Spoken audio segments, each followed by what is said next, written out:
Saudara-saudara terkasih, Shalom. Suatu saat saya mendapatkan kesempatan untuk merayakan Ekaristi di sebuah penjara. Ada perkataan dari sipir atau kepala penjara yang menarik ketika dia memberikan sambutan. Rupanya dia seorang Kristen.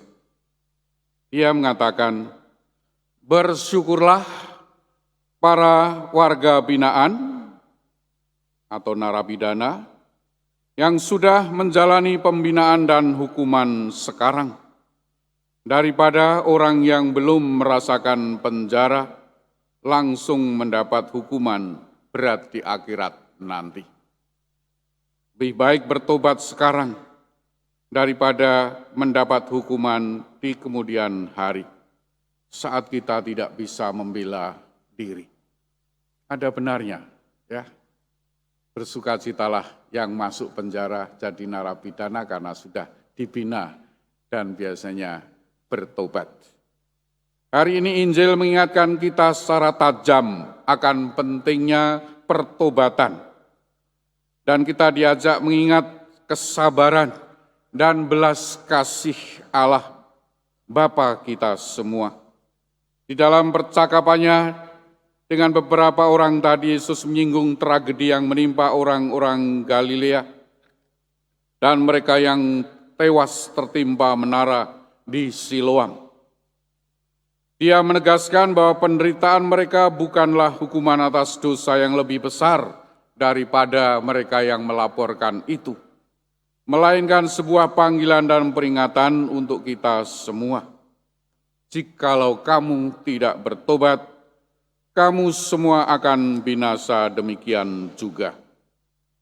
Peringatan ini mengingatkan akan kerapuhan hidup kita dan mendesaknya kebutuhan untuk berbalik kepada Tuhan atau bertobat. Sebagai umat Katolik, kita dipanggil untuk terus-menerus menjalani pertobatan sejati, bukan sekedar pertobatan atau perubahan lahiriah, tetapi perubahan lahir dan batin, pertobatan yang utuh.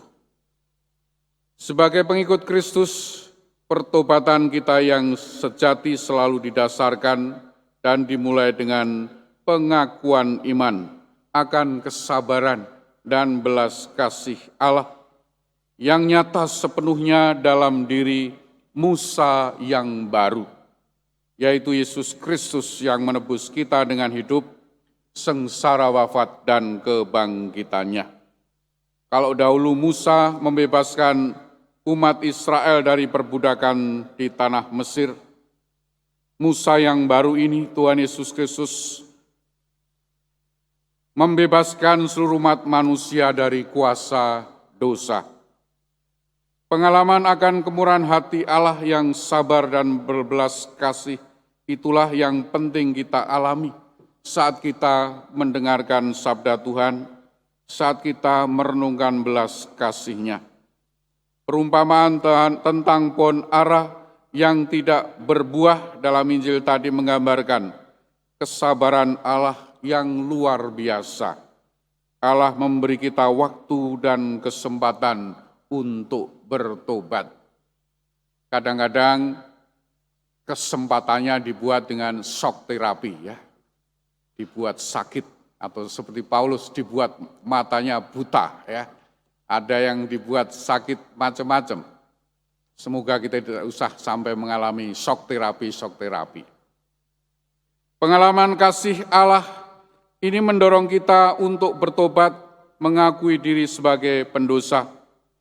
Maka langkah pertobatan berikutnya adalah mengakui dosa-dosa kita di hadapan Tuhan. Konkretnya dalam diri tubuh Kristus, yaitu gerejanya.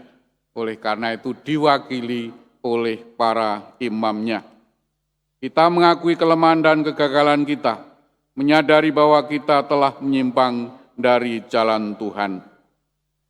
Pertobatan yang sejati juga selalu melibatkan penyesalan yang mendalam atas dosa-dosa kita.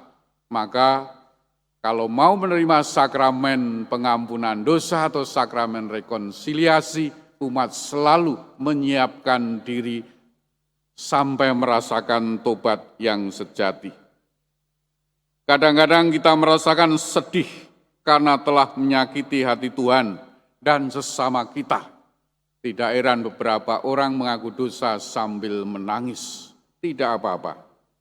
Namun demikian pertobatan bukan hanya tentang perasaan, tetapi juga tentang tindakan. Kita bertekad untuk mengubah hidup kita, menjauhi dosa dan berbuat baik. Hal itu harus kita nyatakan secara konkret, secara eksplisit. Oleh karena itu dalam pengampunan dosa atau sakramen pengakuan, kita mendoakan doa tobat, eksplisit bertobat. Akhirnya Allah yang Maha Rahim selalu siap mengampuni kita dan kita mendapat kepastian melalui imam yang mendengarkan pengakuan dosa kita di hadapan Tuhan dalam gereja kudusnya. Dalam pengakuan dosa kita datang kepada Tuhan dengan kerendahan hati, mohon belas kasih-Nya, dan imam menyampaikan pengampunan Allah dan gerejanya. Karena gereja adalah tubuh Kristus yang kita lukai dengan dosa-dosa kita. Gereja sebagai tubuh Kristus di masa tobat ini, di masa prapaskah ini juga mendorong kita untuk melakukan tindakan silih seperti doa, puasa, amal kasih sebagai ungkapan pertobatan kita. Saudara-saudara terkasih, marilah kita menanggapi panggilan Tuhan untuk bertobat dengan sungguh-sungguh. Semua gereja memberikan kesempatan pengampunan dosa. Setiap hari Jumat di katedral ada kesempatan pengampunan dosa sore hari. Dan sebelum hari raya Paskah kita juga diberi kesempatan. Marilah kita membuka hati kita bagi kerahiman Tuhan, membiarkan Tuhan mengubah hidup kita. Dengan demikian, semoga pada waktunya kita bisa merayakan Paskah Tuhan dengan penuh sukacita dan damai. Semoga hidup kita semakin berbuah baik, dalam iman yang semakin teguh, dalam persaudaraan yang semakin kuat, dan bela rasa yang semakin memuliakan nama Tuhan. Dan akhirnya kita semua semakin utuh mengalami kerajaan surga, kerajaan Allah.